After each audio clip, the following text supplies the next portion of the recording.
नमस्कार दोस्तों, स्वागत है आप सभी का कहानी के एक और नए एपिसोड में। तो चलिए शुरू करते हैं। तारीख थी 17 मई साल 2026। एक पिता के पास उसकी बेटी का फ़ोन आता है जो अपने पापा से कुछ ऐसी बात कहती है कि वह उसके ससुराल जाने के लिए मजबूर हो जाते हैं।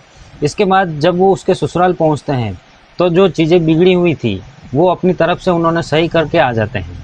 लेकिन आने के बाद एक कॉल आता है बेटी के ससुराल से, और यह कॉल लड़की के घर वालों के लिए बेहद ही दर्दनाक साबित होता है। आखिर उस कॉल पर ऐसा क्या हो गया था और क्या है यह पूरा केस, आइए डिटेल में आपको बताता हूँ। आप स्क्रीन पर जो इमेज देख रहे हैं, इस खूबसूरत सी लड़की का नाम है दीपिका नागर, जो ग्रेटर नोएडा के थाना बादलपुर क्षेत्र के कूड़ी खेड़ा गांव की रहने वाली थी। दीपिका की फैमिली में उसके पिता संजय नागर ही परिवार के मुखिया थे, जो खेती किसानी से जुड़े हुए थे।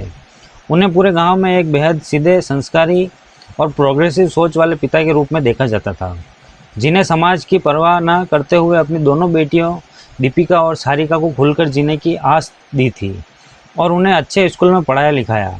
आपको बता दें कि दीपिका बचपन से ही पढ़ने में काफ़ी इंटेलिजेंट थी, जिसका अंदाज़ आप इस बात से लगा सकते हैं कि दीपिका ने 12th के बोर्ड के एग्ज़ाम में बहुत अच्छे नंबर हासिल किए थे और अपनी फैमिली के साथ साथ पूरे गांव का नाम उसने रोशन किया था। कॉलेज के दिनों में भी दीपिका की होशियारी का जो सफ़र था वो थमा नहीं। वहाँ भी उसने बीएड की डिग्री अच्छे मार्क्स के साथ हासिल की और सबको खुश कर दिया। घर में सब लोग बहुत ज़्यादा हैप्पी थे। पढ़ाई में हमेशा टॉपर रहने की वजह से प्रोफेसर से लेकर क्लास के बाकी स्टूडेंट तक दीपिका की काफ़ी तारीफ़ करते थे। वो पोस्ट ग्रेजुएट भी थी। इतनी सारी डिग्रियां होने की वजह से दीपिका को पूरे गांव में सबसे ज़्यादा पढ़ी लिखी लड़कियों में से एक माना जाता था, जो हमेशा से गवर्नमेंट टीचर बनने का ख्वाब देखा करती थी और वो अपने पैरों पर खड़ी होना चाहती थी, कुछ बनना चाहती थी। इसलिए दीपिका ने ग्रेजुएट पूरी करने के बाद सबसे पहले बीएड किया। इसके बाद पोस्ट ग्रेजुएशन की डिग्री भी ली और अब टीईटी या सीटीईटी को पास करने की वह तैयारी में जुटी हुई थी।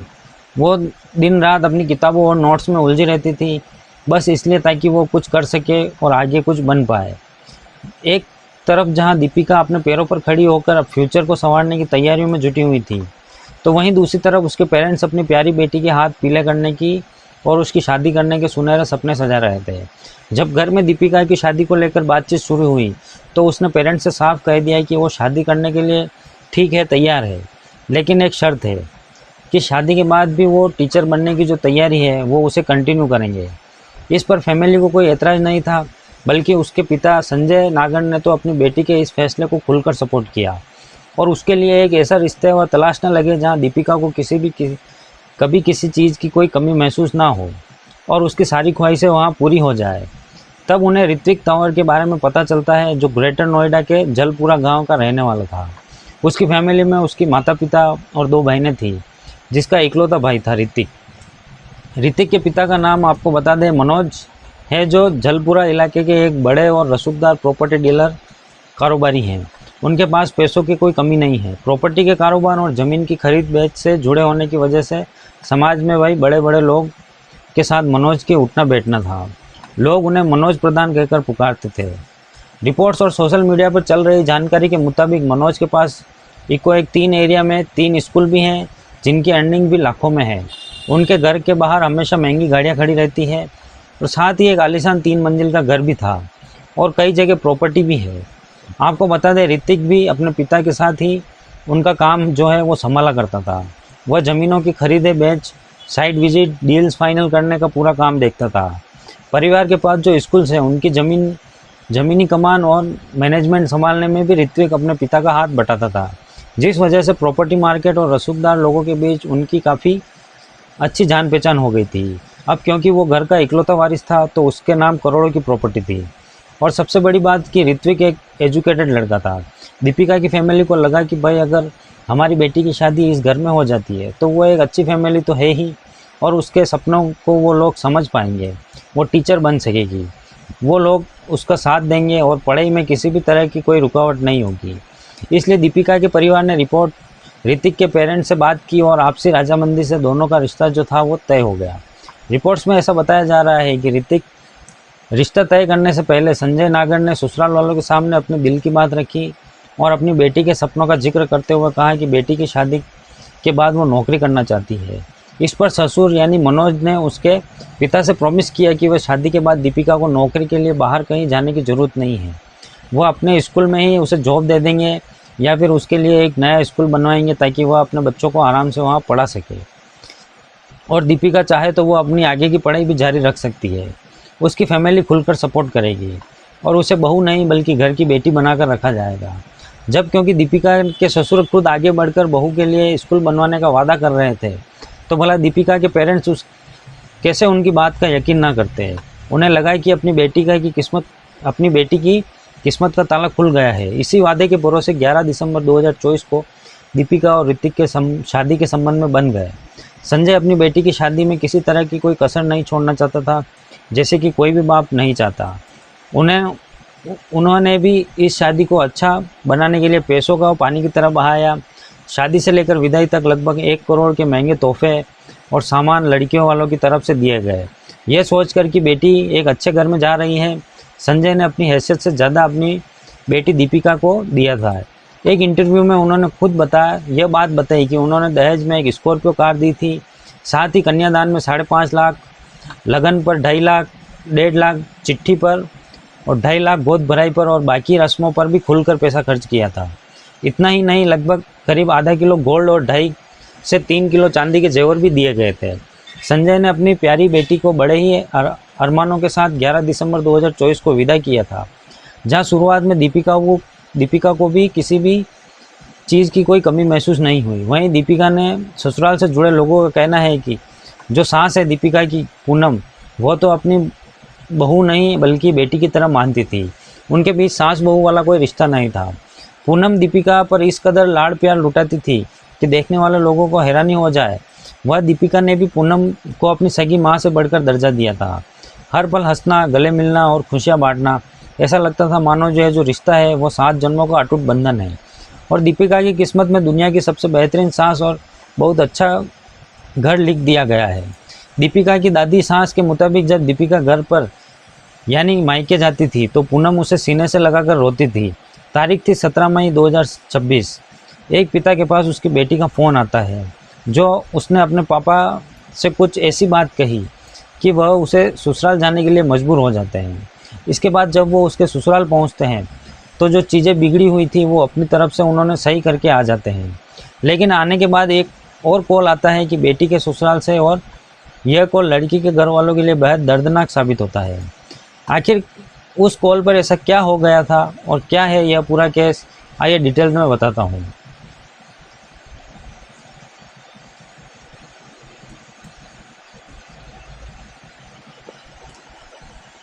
अरे यार, ये तो गड़बड़ हो गया।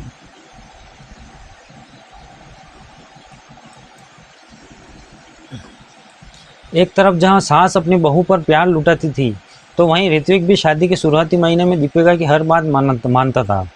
दोनों के बीच का रिश्ता आम शादीशुदा कपल की तरह बहुत अच्छा था। वो दीपिका की छोटी से छोटी पसंद और नापसंद का ख्याल रखा करता था और उसे पूरा टाइम देता था। दोनों अक्सर बाहर घूमने जाते थे, क्वालिटी टाइम साथ में स्पेंड करते थे। सोशल मीडिया या रिश्तेदारों के सामने वह एक परफेक्ट कपल की तरह नजर आते थे जो एक दूसरे के साथ काफ़ी हैप्पी थे। दीपिका अक्सर ऋतिक के साथ अपनी प्यार भरी वीडियो सोशल मीडिया पर भी शेयर किया करती थी। दीपिका की ज़िंदगी में सब कुछ ठीक चल रहा था, एकदम बढ़िया। लेकिन 17 मई साल 2026 को अचानक दीपिका ने अपने पापा के पास फ़ोन किया। वो फ़ोन पर फूट कर रो रही थी और उसने बताया कि फॉर्च्यूनर कार और 51 लाख कैश की मांग को लेकर ऋत्विक, ससुर मनोज और परिवार के बाकी लोग उसके साथ बेरहमी से मारपीट कर रहे हैं और बहुत बुरा बर्ताव कर रहे हैं। बेटी की रोती हुई आवाज़ और मारपीट की बात सुनकर संजय कुछ रिश्तेदारों को लेकर शाम करीब 4 बजे दीपिका के ससुराल जबलपुर गांव पहुंच जाते हैं। वहां उन्होंने ऋत्विक और ससुर मनोज को समझा बुझना का जो मामला था उसे शांत करने की कोशिश की। साथ ही उन्होंने दीपिका से भी बात की। वह इस विवाद को यहीं ख़त्म करना चाहते थे ताकि बेटी का घर जो है वह बचा रहे। संजय के मुताबिक उस वक्त दीपिका काफ़ी घबराई हुई थी और डरी भी हुई थी। उन्हें लगा कि समझाने का जो मामला है वह शांत हो जाएगा, इसलिए वह दीपिका को वापस अपने घर नहीं लाए बल्कि उससे कहा कि वह बैठकर ससुराल वालों की मांगों को पूरा करने का कोई रास्ता निकालेंगे।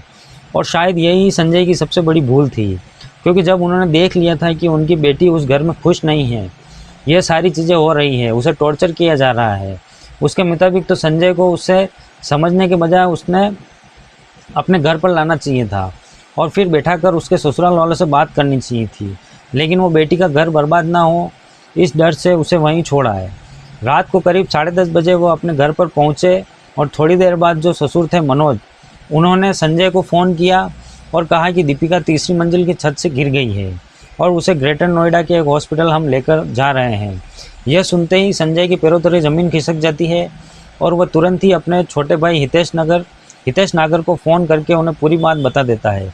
जिसके बाद हितेश, संजय की पत्नी और उसका बेटा ये चारों हॉस्पिटल पहुंच जाते हैं। जहां जाने के बाद उन्हें पता चलता है कि दीपिका अब इस दुनिया में नहीं है। उनकी लाडली बिटिया अब चल बसी है। हितेश नागर के मुताबिक दीपिका का हॉस्पिटल आने से पहले ही जान चली गई थी, जिस वजह से उसका इलाज नहीं किया गया और जब वह पहुंचे तो उन्हें अपनी बेटी को इस हाल में मिली।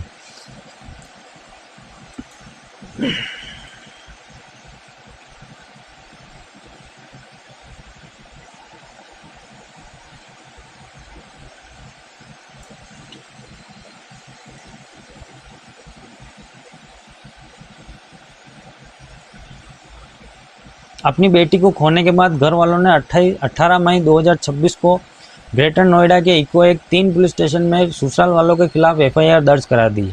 इस दौरान संजय ने साफ कहा कि दीपिका को एक सोची समझी साजिश के तहत छत से नीचे फेंका गया है। उसके हस्बैंड ऋतिक, ससुर मनोज, सास पूनम और चाचा ससुर विनोद ने पहले मिलकर उसे बुरी तरह पीटा और फिर सबूत मिटाने या हादसे का रूप देने के लिए उसे तीसरी मंजिल से नीचे फेंक दिया, जिसकी वजह यह है दहेज। दरअसल दीपिका के घर वालों का कहना है कि शादी के 2 से 4 महीने ऋतिक और उसकी फैमिली ने दीपिका को टॉर्चर करना शुरू कर दिया था। शादी में 1 करोड़ का सामान और स्कॉर्पियो देने के बाद भी ससुराल वाले खुश नहीं थे। वो लगातार 51 लाख कैश और एक फॉर्च्यूनर कार की दीपिका पर दबाव बना रहे थे। यहाँ तक कि शादी के कुछ महीने बाद से ही दीपिका को हर त्यौहार और रस्म पर मायके से सोने के जेवर लाने के लिए मजबूर किया जाता था। मना करने पर उसके साथ बहुत बुरा सलूक किया जाता था, मारपीट की जाती थी। ऋतिक और मनोज का कहना था कि हमारे समाज में देखिए बहुत बड़ा स्टेटस है, हमें दहेज में स्कॉर्पियो गाड़ी नहीं बल्कि फॉर्च्यूनर कार और 51 लाख कैश चाहिए। इसके अलावा जिस ससुर ने शादी से पहले दीपिका के लिए स्कूल बनवाने का वादा किया था, उसी परिवार ने शादी के कुछ महीने बाद दीपिका की पढ़ाई और करियर पर पूरी तरह रोक लगा दी थी। उसके घर के कामकाजों में उलझा कर रखे जाने लगा था। इस बात का खुलासा खुद संजय नागर ने यानी उसके पिता ने, लड़की के पिता ने एक इंटरव्यू के दौरान किया है। उन्होंने बताया है कि रिश्ता तय होने से पहले ससुर मनोज प्रधान ने खुद को बहुत ही प्रोग्रेसिव दिखाया था। उनका कहना था कि उनकी अपनी ज़मीन है जहां वह दीपिका के नाम से एक शानदार स्कूल बनवाएंगे ताकि वह उसे संभाल सके। उनके वादे पर परिवार ने भरोसा कर लिया, पर शादी के बाद स्कूल बनवाना तो दूर, दीपिका को घर की 4 दीवारों में कैद कर दिया गया। जब दीपिका ने आगे पढ़ना या स्कूल की बात की तो उसके मायके से फॉर्च्यूनर और 51 लाख लेकर आने के लिए कहा गया।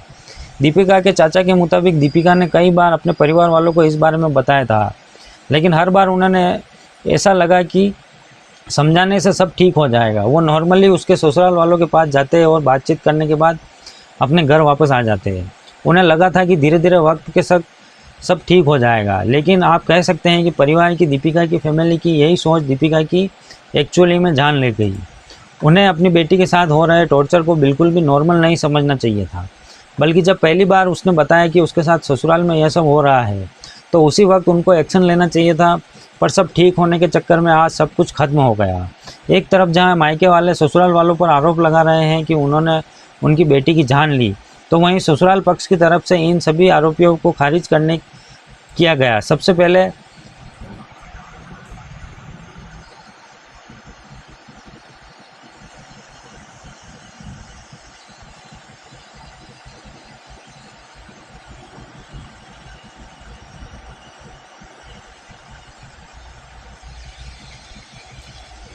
इनका कहना है कि 17 मई को संजय नागर दीपिका के घर इसलिए आए थे क्योंकि उसकी चाची सास का ऑपरेशन हुआ, जिन्हें देखने के लिए वो अपने भाई वगैरह के साथ यहाँ पर आए थे। उस दौरान कोई भी लड़ाई झगड़ा नहीं था, बल्कि वो आराम से खाना खाने के बाद अपने घर चले गए। पर उसी रात ऋतिक और दीपिका के बीच बहस हो गई। दीपिका का कहना था कि ऋतिक उसकी सुनता नहीं है और इसी बहस के बाद ऋतिक को तो लेट गया, लेकिन दीपिका ऊपर छत की तरफ भागी और उसने सीढ़ियों का गेट भी लगा दिया ताकि ऋतिक ऊपर ना आ पाए और उसने सीधे छलांग लगा दी। वहीं पड़ोसियों ने जब आवाज़ सुनी तो वो बाहर आए, देखा कि दीपिका नीचे ज़मीन पर पड़ गई है, जबकि ऋत्विक सीढ़ियों से चिल्लाता हुआ आया। और उसकी बहन ने फर्स्ट फ्लोर का गेट खोलकर नीचे देखा तो दीपिका के हाथ में वायर लिपटा हुआ था और उसे काफ़ी चोटें लगी हुई थी। जिसके बाद पड़ोसियों ने दीपिका को उठाया और उसे मनोज की कार में लेटा दिया। जिसके बाद मनोज ऋत्विक उसे हॉस्पिटल लेकर गए। जैसे कि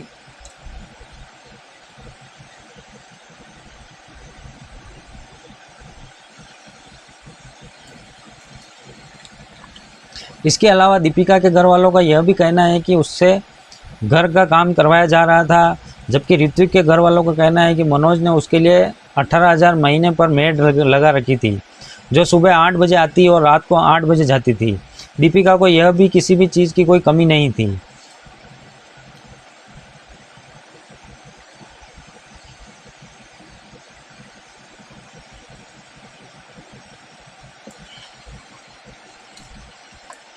कि दीपिका ने अपनी जान खुद ही दी या फिर उसे मारा गया, तो उस पर उन्होंने साफ कहा कि उसने अपनी जान खुद दी है, किसी ने उसे नहीं मारा है। रही बात दहेज की, तो उनके पास 4 गाड़ियां हैं, यहाँ तक कि दीपिका के नाम 4 प्लॉट किए हैं। और यह बात की गवाही देती है यह वीडियो। किसी ने इसकी हत्या नहीं करी, हमारा परिवार ऐसा नहीं है। वही दहेज मांगने की बात, 4 गाड़ियाँ अब खड़ी है। यानी ससुराल वालों का साफ कहना है कि दीपिका को किसी ने नहीं मारा बल्कि उसने अपनी जान खुद ली है। वहीं पुलिस ने जब दीपिका का पोस्टमार्टम कराया तो रिपोर्ट सामने आने के बाद हर कोई दंग रह गया। पोस्टमार्टम रिपोर्ट में शरीर पर कई गंभीर चोटों के निशान पाए गए। यह चोटें सिर्फ ऊंचाई से गिरने की वजह से नहीं थे, बल्कि उसके साथ बहुत बुरी तरह से मारपीट की गई। पोस्टमार्टम रिपोर्ट के आते ही पुलिस ने 4 लोगों को अरेस्ट कर लिया, जिसमें ऋत्विक है, ससुर है, पूनम है और चाचा विनोद भी शामिल है। जिसकी एफआईआर में 7 लोगों के नाम लिखवाए गए हैं, जिसमें से 4 लोग अब जेल में हैं। पर आखिर उस रात क्या हुआ था और दीपिका की जान कैसे गई, उसे कैसे मारा गया, उसने अपनी जान खुद दी, यह अभी तक एक पहेली बनी हुई है, जिससे पुलिस सुलझाने की कोशिश कर रही है। साथ ही फरार आरोपियों की तलाश भी कर रही है। देखिए, ये जो केस है ना दीपिका का, यह हमें सिखाता है कि शादी के बाद भी अगर आपके बच्चे को, चाहे वो लड़का हो या लड़की हो, किसी भी तरह का कोई टॉर्चर किया जाता है या परेशान किया जाता है और बात इतनी ज़्यादा बढ़ जाती है, तो साहब उसे इग्नोर नहीं किया जा सकता। तो बेटर है कि आप डिवोर्स लेकर अलग हो जाइए, क्योंकि ऐसे केसेस में देखा गया है कि जहाँ पर बच्चे परेशान हो जाते हैं और सोसाइटी या फिर अलग अलग कारणों से उन्हें एडजस्ट करने को बोल दिया जाता है कि बेटा अभी तो एडजस्ट करो, सब ठीक हो जाएगा। और वही एडजस्टमेंट वो दिन दिखा देता है जो दीपिका या फिर टिशा के परिवार के लोग आज देख रहे हैं। इसलिए बाद में रोने धोने से अच्छा है कि सही टाइम पर सही फैसला किया जाए। आपको क्या लगता है इस केस के बारे में? अपना ओपिनियन आप कमेंट सेक्शन में लिख के बता सकते हैं। वीडियो को लाइक और शेयर करें ताकि और चैनल को सब्सक्राइब करके बेल आइकन प्रेस करके आने वाली वीडियो को आप मिस ना करें। हम मिलते हैं किसी नई कहानी के साथ, तब तक के लिए बाय।